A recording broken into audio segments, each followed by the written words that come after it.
কি ব্যাপার, আপনি আপনার বাচ্চাকে না ডেলিভারি করছেন, বাচ্চাকে বাসায় রেখে আসতে পারেন না?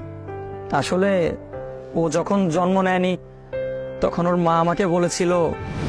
আমি তাহলে বেরোচ্ছি। হ্যাঁ, আচ্ছা শোনো না, আহ, আমি ভাবছি একটা নার্সিং ট্রেনিং কোর্স করব। আর তুমি তো একা কাজ করো, সঙ্গে আমিও যদি একটা কাজ করতাম তাহলে তোমার হেল্প হতো। আর জানোই তো কিছুদিন পর আমাদের বেবি হবে, আর তখন আমাদের খরচটা আরো বেড়ে যাবে।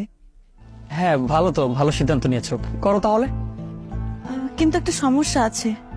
কি? এই নার্সিং ট্রেনিংটা করার জন্য না 1 লক্ষ টাকা লাগবে। হো, 1 লক্ষ টাকা? আচ্ছা সমস্যা নেই, আমি ম্যানেজ করবো না। তুমি ফর্মটা ফিল আপ করে ফেলো, তুমি এটা নিয়ে চিন্তা করো না। হ্যাঁ হ্যাঁ, আসি। হ্যাঁ,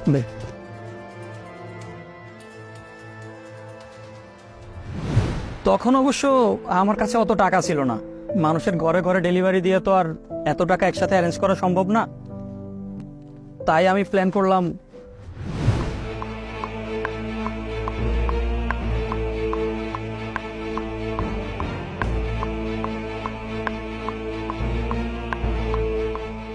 আচ্ছা ভাই বলো তো, আমরা এখানে কেন দাঁড়ায় আছি?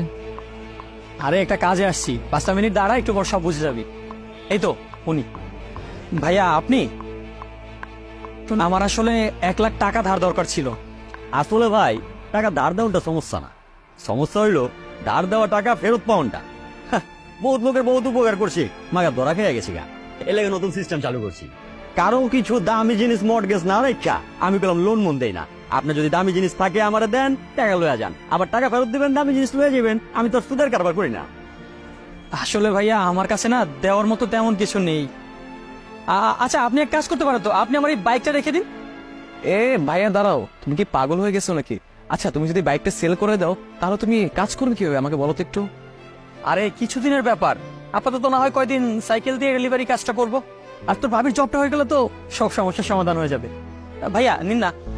এই বাইক রেখে আসলে 1 লাখ টাকা দেওয়াটা একটু কষ্ট, মাগার আপনার প্রয়োজনটা বেশি, এর লেগে আপনার উপকার করবো, দেন।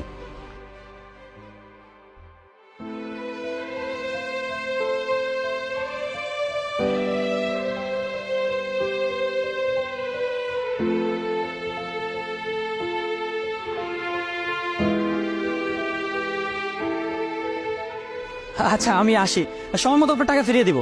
দিয়া দিয়েন। চল।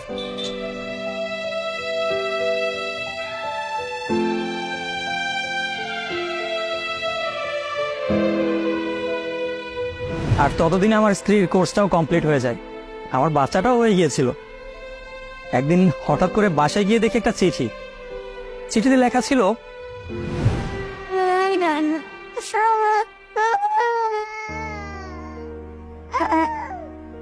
কি ব্যাপার মৌ, দরজা খোলা কেন? বাবা বাবা বাবা, এই যে এই নে বাবা চলে আসছে, বাবা চলে আসছে, বাবা চলে আসছে। কি হয়েছে, কি হয়েছে বাবা, কি হয়েছে? তোমার হাতে কি এটা? তুমি এটা কে নিয়ে খেলতেছো বাবা? আসো, এই যে বাবা চলে আসছে, বাবা চলে আসছে, বাবা চলে আসছে। আম্মু কোথায় গেছে? মৌ কোথায়? বিয়ের আগে আমার একটা ছেলের সাথে সম্পর্ক ছিল, কিন্তু ওর পরিবার এমন একটা মেয়ে চেয়েছি যে তাকে চাকরি দেবে। আর তুমি তো জানো আমি বেশি আইকে বেরোতে না, এর জন্য ওর বাবা মা আমার সাথে ওর বিয়ে দেয়নি। আর এর জন্যই আমি নার্সিংয়ের ট্রেনিংটা আনি, আর আমি চাকরিও পেয়ে যাই। এখন আমি আমার ভালোবাসার মানুষের কাছে চলে যাচ্ছি, তুমি বাচ্চার খেয়াল রেখো।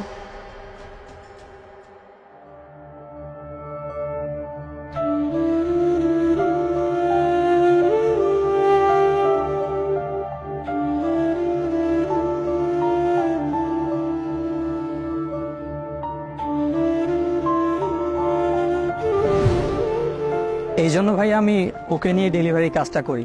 আমার ঘরে তোকে দেখার মতো কেউ নেই, তাই ও আমার সাথেই থাকে। বুঝতে পেরেছি ম্যাম, আপনি কোনো চিন্তা করবেন না। ওই মেয়ে যদি আপনাকে ঠকিয়ে থাকে, ওর শাস্তিও একদিন না একদিন পাবেই। আপনি তো এই বাচ্চাকে নিয়ে সারাদিন ডেলিভারি করেন, আপনার তো অনেক কষ্ট হয়, অনেক পরিশ্রম হয়।